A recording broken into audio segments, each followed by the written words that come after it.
We're going to have a session together today on automated fiber placement at Isaac. Isaac is an AFP robot at NASA Langley, and it helps us manufacturing advanced composites, and the lecture today will be all about that. Before I go ahead and start, I would like to say we are in a clean room environment. It's ISO 7, class 10,000. What does a clean room environment means? And I'm going to talk also about a special permission that we needed to receive today so that I remove the face cover and the glasses as well as the gloves in order to go live with you today.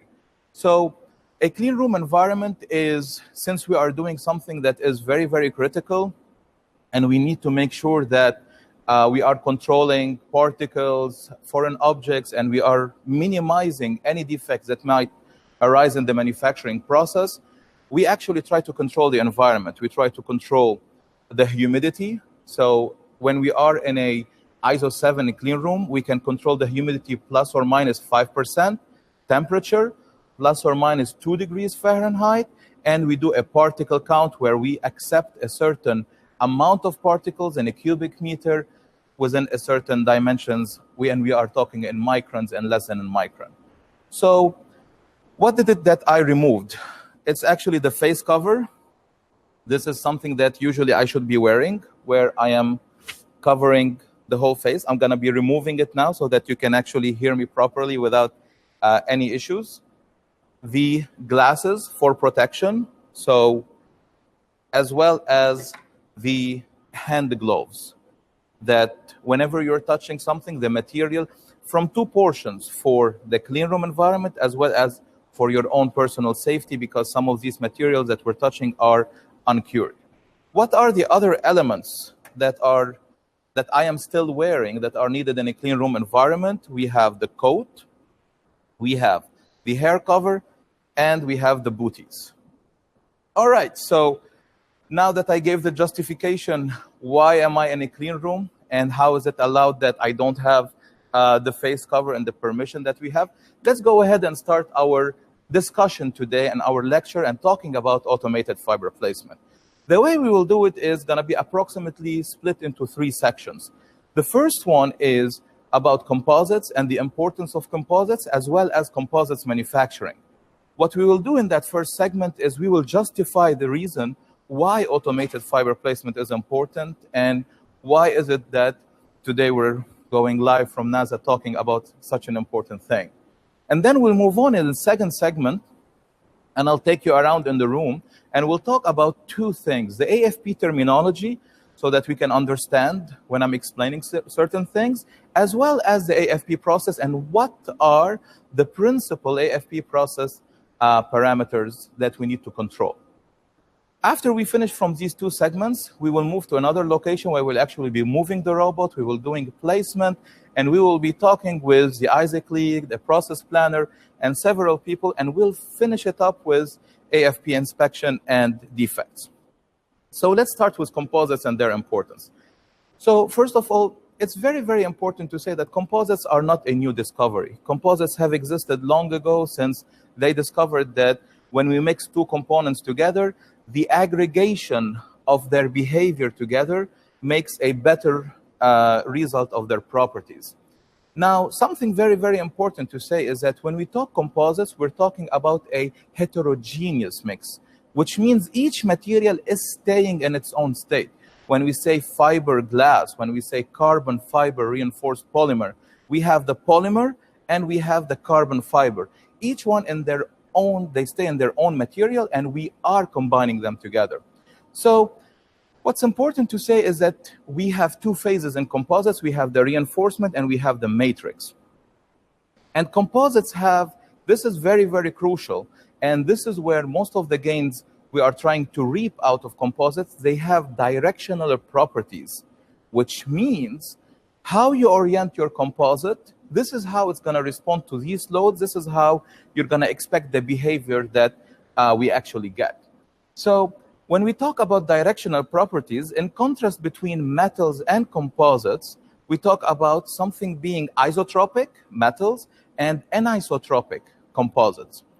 Let's go back a little bit to the reinforcement and the matrix. The reinforcement and the matrix, the reinforcement is what is bringing to the game the strength, the stiffness. The matrix is what is holding things together, what is maintaining the shape of the structure. The matrix material can be, within the world of polymers, can be thermosets, can be thermoplastic, as well as we can have something to just hold the fibers together. And this is where we end up in the world of what we call dry fibers, where we have removed the matrix and we will be using a subsequent process of actually infusion. Now, thermosets are the Boeing 787. The thermosets are right now what is the prominent mode of matrix material that is being used. However, and this is what we'll be using today, a thermoset matrix system with carbon fibers. However, thermoplastics are heavily under investigation for several reasons, for extreme toughness, energy absorption, rapid processing, because something very, very important, if you use a thermoset, you will need to do a curing process and you will need an autoclave after the fiber placement and the layup. If you use a thermoplastic, you can use what we call an in situ consolidation, and then you would have an out of autoclave process. So now that we understand the matrix material, and it can be thermoset, thermoplastic, or simply not having any, or actually not having any, meaning injecting it afterwards, after automated fiber placement, we can think about reinforcement material. Reinforcement materials can be in several forms. Can be along continuous fibers and can be flakes, can be particles, and so on. It's very important to say that continuous fiber, this is what brings actually the strength, and this is why we desire to have the continuous fiber as a reinforcement. Now, composites do exist also in nature. Wood is actually a natural composite. It is a heterogeneous component of two elements where one of them is acting as a matrix and one of them is acting as a reinforcement. Another thing is human bones are also actually considered as a composite because it is a heterogeneous mix. Now, before we move on and we start talking about composites manufacturing, it's very important to say that composites and advanced composites in our situation plays a major role in when we're talking about creating applications that are advanced applications. And the properties that we look for, we don't compare strengths to strengths or stiffness to stiffness. What we should do and what we should compare, and this is the advantage they bring, is weight, which is strength to weight ratio and stiffness to weight ratios between the different materials. Now that I hopefully convinced you that composites and advanced composites are very, very important, let's move on to talk about composites manufacturing. All right, we're convinced. Let's go ahead and manufacture with composites. Let's highlight first that composites has drawn from its predecessors. So a lot of other manufacturing processes, whether in the textile industries or whether extrusion and casting processes, have been appropriated to a certain extent. And composites manufacturing and automated fiber placement can actually be seen as a giant 3D printer in the world of additive manufacturing, much more complicated than 3D printers. Now, first of all, how we started is with hand layup. What this means is we started taking layers of material and we started positioning them. So an example, this is a woven fabric. We can imagine that we're taking this woven fabric, we put it along a certain orientation, take another one, we put it along another one.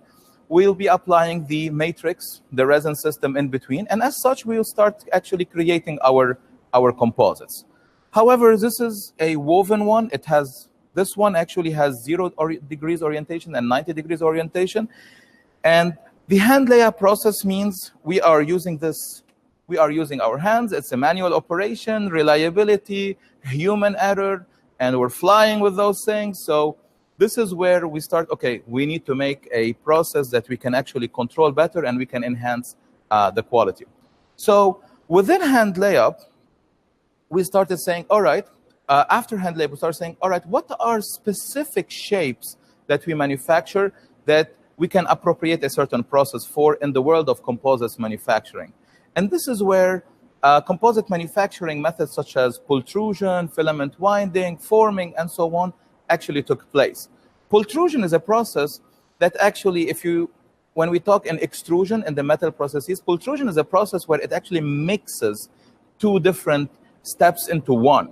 You take the fibers, you actually impregnate them, and as you impregnate them, you actually take them and you feed them into a shape like for extrusion processes. Hence the word pultrusion, because it's like wire and bar drawing. You are actually pulling the fiber into this process. The issue is, the moment I said we are mixing two things at the same time, how do we go about quality? How do we go about, if something happens somewhere, we cannot really control it. And this is why it's really, really important when the pultrusion process to actually watch out for these things.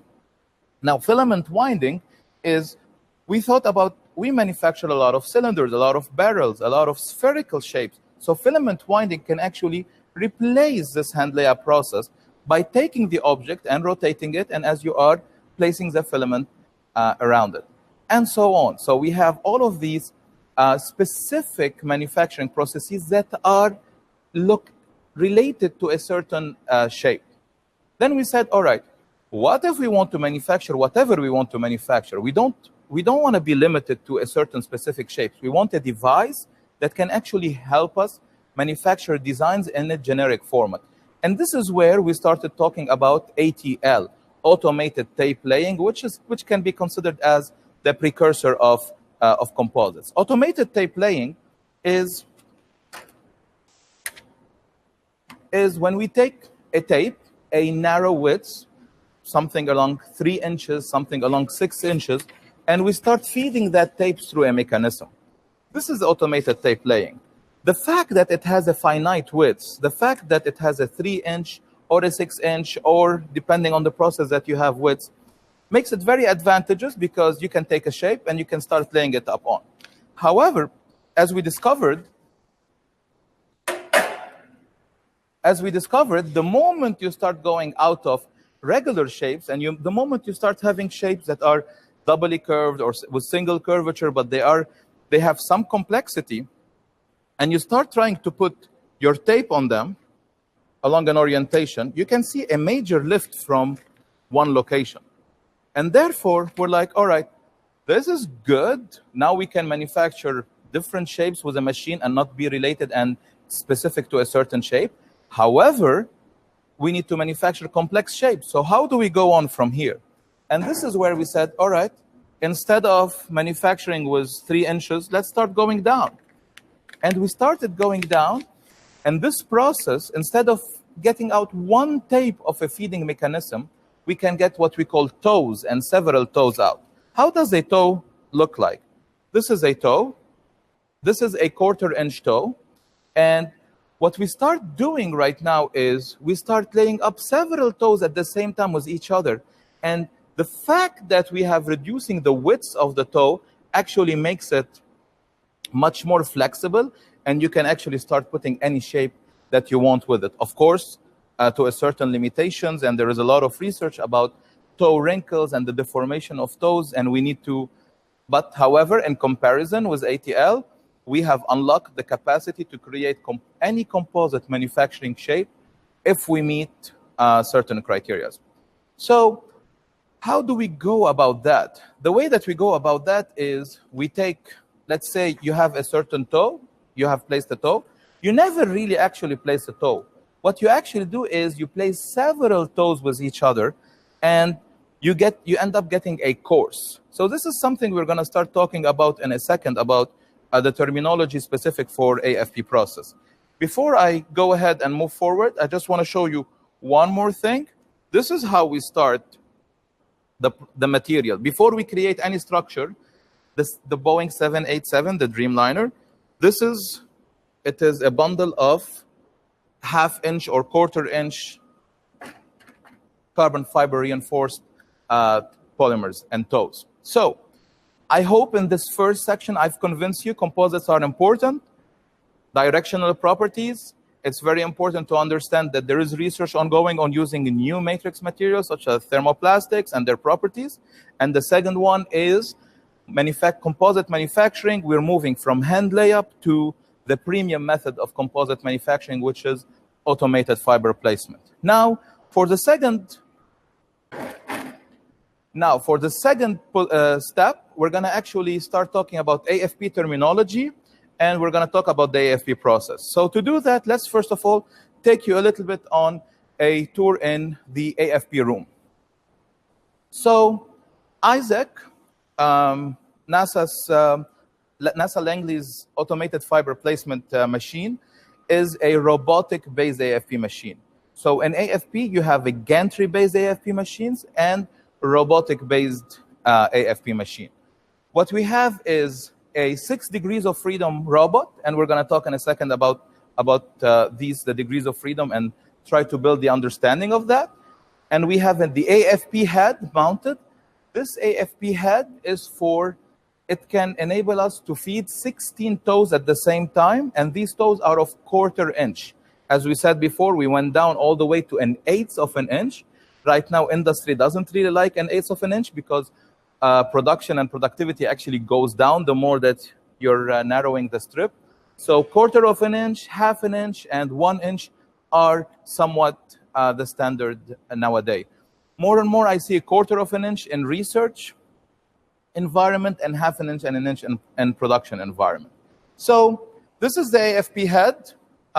We're going to talk a little bit about what we see in the AFP head.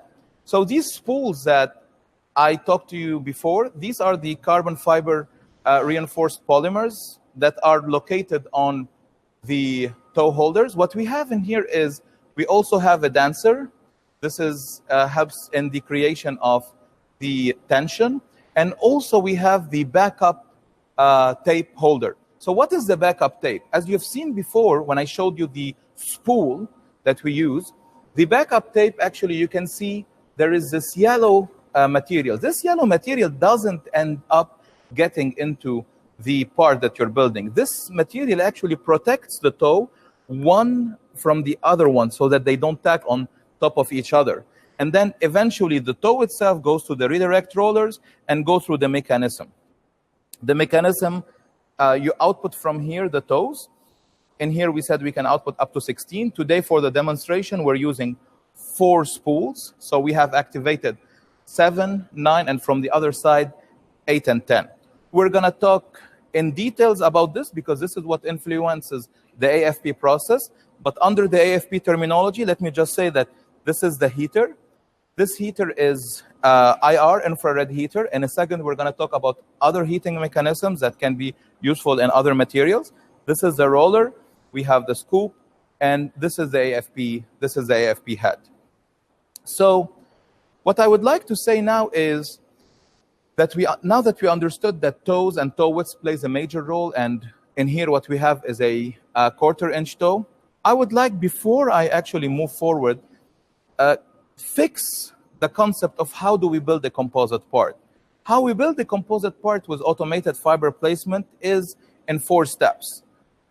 Toes, courses, ply, and laminate. What are these 4 steps? The first step is the toe. Each toe individually, this is the first step. When you put toes together and you place them at the same time, so let's say you have 16 spools that are loaded and you have 16 toes coming at the same time and you are placing them on the machine, this is how you get a course. So now from one toe, within one placement, we got a course. Then we take another course next to it and the other courses to finish from one orientation. This is how we have created the ply. So our laminate that we're going to be manufacturing today, we're actually going to be laying down on the 3rd ply. We did the first ply of 45 degrees, a second ply of, I think, 90. Yep, a second ply of 90. And we will be doing a 3rd ply today of 0 degrees. So the laminate, the composite, is the aggregation as we start building the thickness of the material. So now that we talked about the head, let's talk a little bit more in detail about the motion of the AFP machine. So I'm going to ask Rob to come with me, and we're going to position ourselves in here. So this is a KUKA robot that is modified by electro impact. What we have is a 6 degrees of freedom KUKA robot. We have a A1 all the way up to A6 motion. We're going to have a demonstration in a little bit of time where we actually see this motion, how it plays up together. Now, we are not in a 6 degrees of freedom system. Let's start adding the degrees of freedom. So the robot itself, all of it is actually on a rail, and the rail provides a 7th degree of freedom that we can enable the motion. When we are laying up on a flat or a stationary tool, and we're going to be doing that on the table over there, it's very important that I mention the terminology in AFP. Where we lay up, we talk about tool. We never talk about molds in the context of AFP. We use tools and we lay up on the tools. When we're laying up on the tool, basically you will have the 6 plus 1, so the 7 degrees of motion that are acting in concert, and the programming of that is very, very critical, and the simulation and the verification in order to actually place the ply in the process of building the laminate. So, but our machine is not only 7 degrees of freedom, it's actually 8 degrees of freedom. As you can see in here, we have the rotator, which actually provides a certain rotation. So as the whole motion of the head that is on the rail and with the 6 degrees of freedom is moving, what we have is the tool itself on a rotator, and this enables us to access an 8th degree of freedom, which is very, very important when we are manufacturing certain complex shapes. Now, before we wrap up the discussion about the AFP room, you can see in the back we have the AFP stands. Isaac is the most versatile AFP machine in the world. Actually, it's much more than AFP. You can drop the head and actually pick other placement heads and perform certain operations. So I'm going to rotate to the side to actually show you Isaac, the integrated structural assembly of advanced composites, what actually it can do. We have in here a projection head where we can drop the AFP head, pick the projection head, and actually with a green light, we can actually enable to see where we are placing, what we are cutting, what we are actually performing. So this is a very important step, especially in the defect assessment. This is pretty common. However, what's really, really cool, we have a stitching tool, and we have actually 2 stitching tools. These stitching tools enable us to actually provide through the thickness strength. So what you can do is drop the AFP head. If you're placing with dry fiber placement, stitching doesn't work with resin systems, and actually use the stitching tools to provide this through the thickness. And this is very, very important. Another head you can see at the end is a blade cutter. So it has actually a blade where actually we can produce shapes after we lay up. Before we move on to the cure process, we can actually come with a blade and cut intricate and complex shapes. So this presents the AFP room. What we're going to do next, before we actually start putting the robot into motion, is we're going to talk about what governs the AFP, and we're going to talk about the AFP process. So we're going to move back next to the AFP head, and we're going to talk about 5 things. There are several things that controls the quality of the laminate that we end up getting. There are 4 prominent process parameters that we talk about: speed, we talk about compaction, we talk about pressure, and we talk about the toe tension. These are the 4 prominent process parameters. However, a 5th one, and this is why we are in a clean room, is actually the environment, controlling the temperature, controlling the humidity, the particle count, and so on. Now, there are other variables, but these are the 5 prominent AFP process. If you want to get your AFP process under control, these are the 5 ones.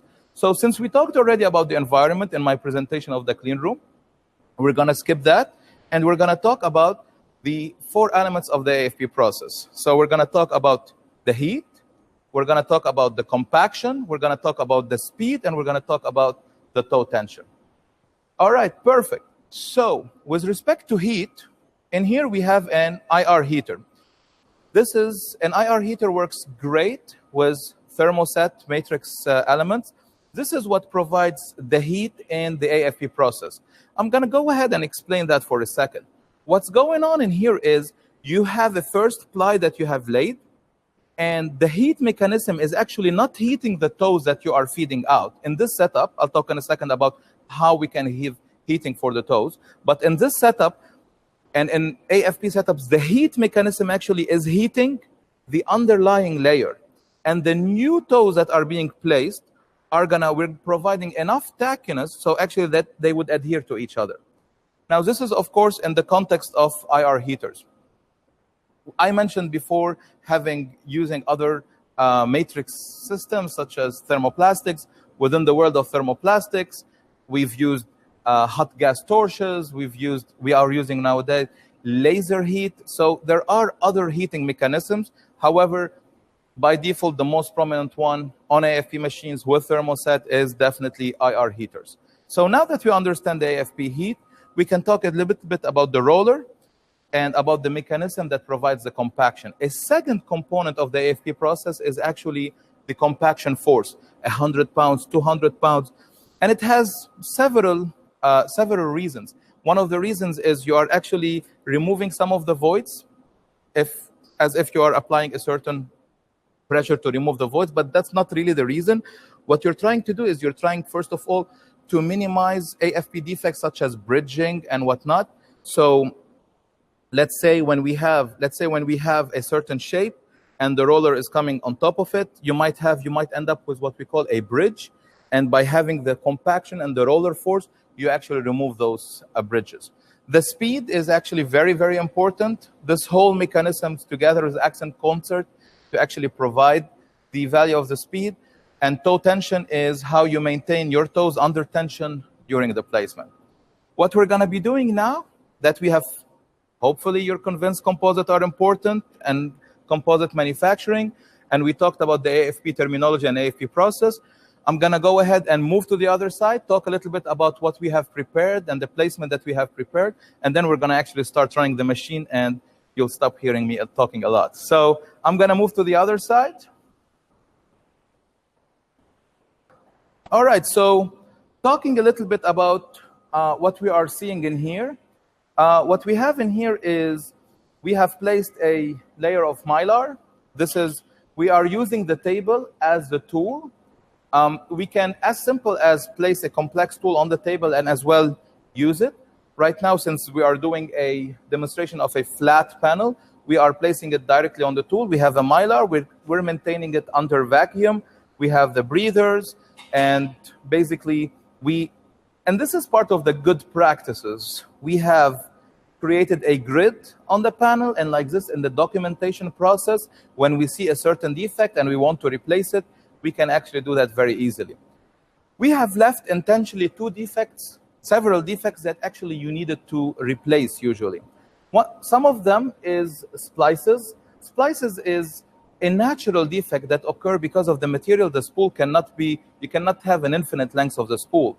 And as such, what happens is we end up creating a match between two toes, and they end up in a splice. Usually, you have to remove that, and actually, you have to repair that. Other defects can be such as toe wandering. And the grid system actually enables me to say and to locate, all right, in C45, I have a splice, and I need to repair that. And we will be seeing shortly after we do ply number 3, we will see a little bit the inspection process. So let me move to the other side, and actually, we start running the machine. So very important that the machine is put in a safe state. I'm going to ask my friend Jake in here to actually run for us a demonstration of mobility. So we're going to be looking at the motion of the robot and how the robot actually moves. And we call this the swing dance. As you're doing that, I will be commenting on what it takes to reach a stage of manufacturing from programming, simulation, and dry runs. So let's go ahead and take a look at the swing motion. So what you can see in here is certain joints of the robot are moving, and we are demonstrating how we can actually reach certain positions and certain complex positions. While you are seeing that, what I would like to talk to you about is how do we get to the point of actually manufacturing a composite part? First of all, we have to talk about the design process, and using certain software. Here at NASA, we use VCP by CG Tech to actually create the G code. So once again, you've heard this before. G codes are very important. Even AFP machines require understanding of G code. Once you have the code of actually how you're building your laminate, you need to verify it. You need to run a certain simulation before you actually go to the robot. And you can see in here the A6 motion. This was the full swing rotation. That was the A6 axis. Now several other axes are acting in concert mode. I want you to concentrate before I continue talking about programming about the motion that's going to happen now. As you can tell, all the mechanism is moving, however, the head is stationary. This is what we call HA. This is what we call high accuracy. You can see how much we have the ability to control a certain position no matter what else is actually moving. So going back as the robot is continuing its swing dance, going back to the programming, we have finished, we have the G code. The next step after the G code, actually we have to verify simulation. What is the simulation? The robot right now will be in agreement with me. He's gonna nod its head at the end. The simulation is when we take a software that mimics the machine kinematics, and actually we verify joint limits, and we verify accessibility and collision. Basically, what we will verify is that the machine will not hit anything as we are running the code that we need to run. And Isaac is in agreement with what I just said, so now you can be sure that I'm not lying to you. So now that we have finished the programming portion of it, a very important thing to move is to actually take a look at the dry run of the AFP machine. So when we talk about the dry run, when we talk about what is it that we do as a next step, the dry run is actually when instead of placing out the material, we actually run the whole program without laying up with the material, and we verify that actually it will behave as expected. And we actually do it at slow speeds and taking all kinds of precautions possible. When we're doing that, we are now sure, just like how we've already dry run the plies that we are doing today, we are sure that the robot will behave the same manner every time we're running the ply. So what I'm going to do now is I'm going to go ahead and launch the ply 3, the manufacturing of ply 3. Then I'm going to ask my friend Jake again to take over the control of the robot after I launch it. And we're going to have a small interview with the Isaac lead, Don Jiggly. So what I'm going to be doing in here is, so this is a little bit the interface, the HMI of Isaac. What I'm going to be doing here is, this is the program list. We already have the several plies. I'm going to reactivate my ply 3, which is, as I told you, is a 0 degree. And you can see in here ply 3 in the buildup of my composite, and you can see the several courses. So we will start the activated program.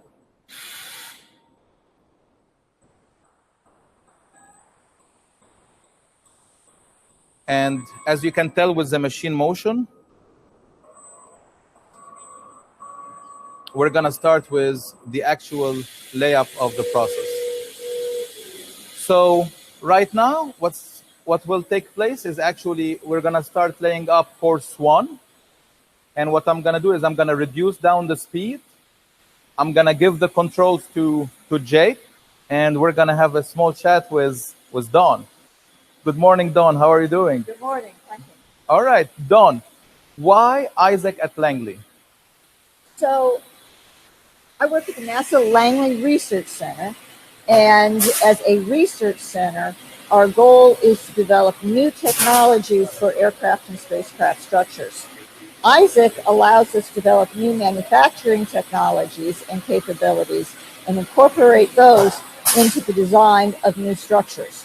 Langley's been here for 100 years, and we will continue to develop technologies for aircraft and spacecraft, and Isaac will help us do that.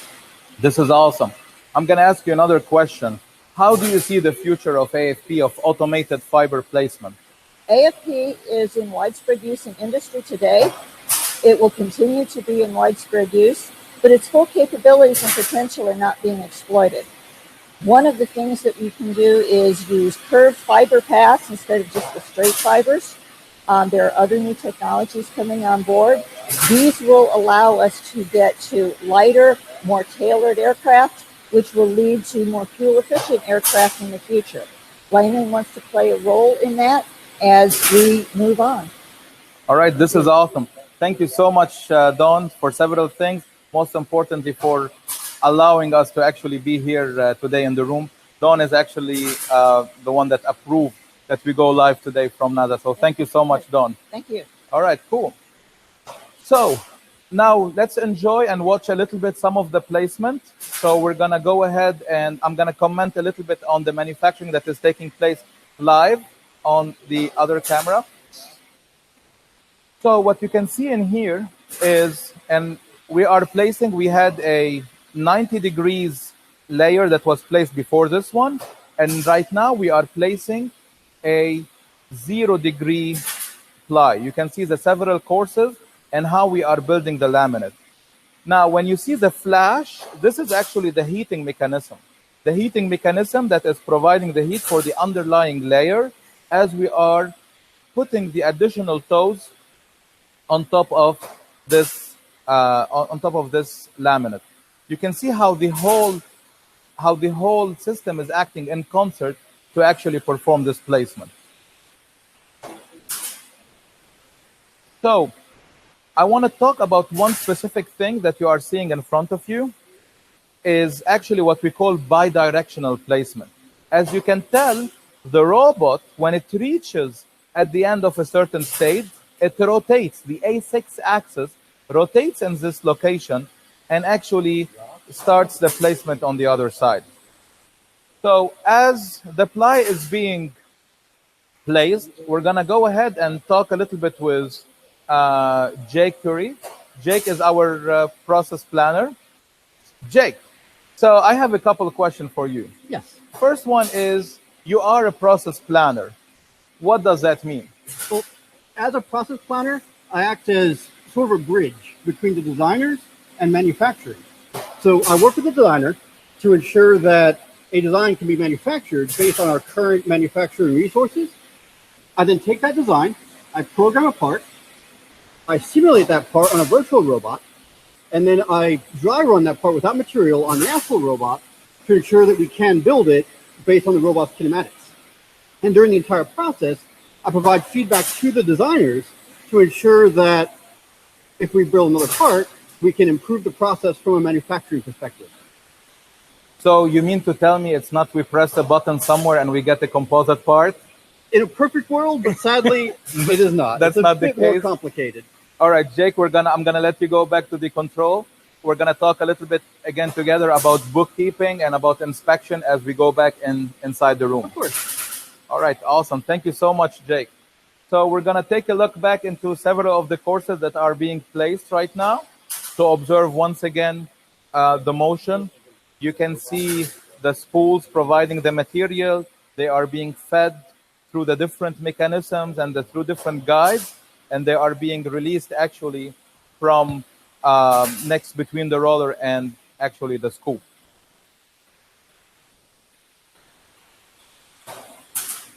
And you can see at the operator station, we are in complete control of the process, what's happening. And if an issue happens, a defect happens at a certain instance, we can stop the machine if we want to, we can retract it, and we can continue we can fix the error that we have at hand and continue the manufacturing. I'm gonna let you enjoy the last couple of courses before we actually retract the robot and we go inside to do something that is very, very important. Once you finish from every ply, you have to actually inspect it. And as you are inspecting it, you are looking for what you can correct. And we'll talk a little bit about inspection mechanisms, and then you have to properly document it. So we are in course 30.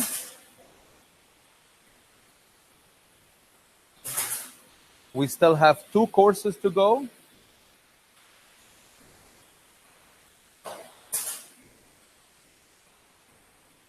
The machine sounds, it's actually music. I'll let you enjoy it for a minute. Just like watching a race, a car race.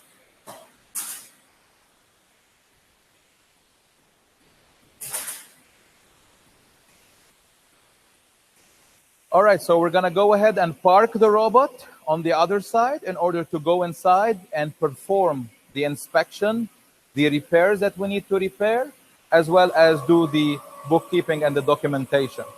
So the robot right now is moving along its A1 axis. Now the rail is pushing it back, and then we're gonna move along the A1 axis again to park the robot and park the head.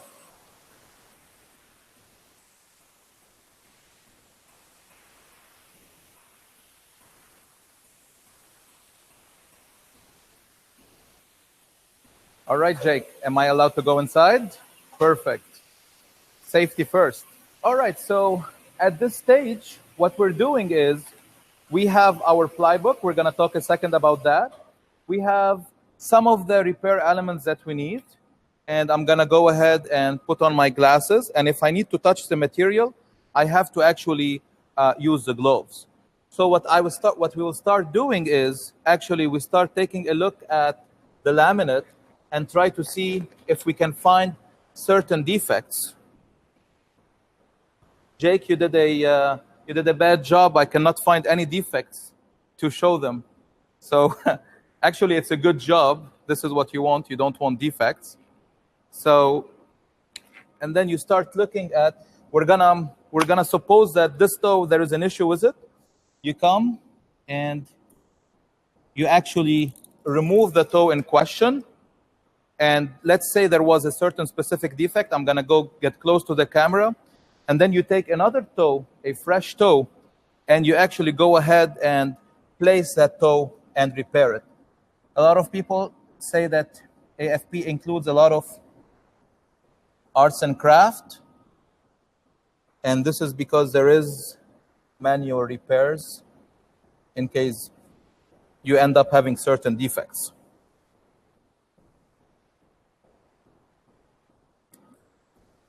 All right. So this brings us to talk about the following AFP defects. What we have is, now that we have done the placement, what we're doing is we're looking to approximately 15, 16 AFP defects, and we're trying to replace them and we're trying to fix them. What are the AFP defects that are possible? You can have defects such as a twist. So basically, as you can see in here, the toe twists at itself. And this is something that will influence, it will massively influence the response to the design that actually you design your composite on. So this is something that we need to fix. Another possible defect is, I'll take the other side from it, is actually a fold. So if the toe folds on itself, what this happens is actually makes one toe as with a double thickness and it creates a void. So when we talk about AFP defects, there are 4 prominent ones.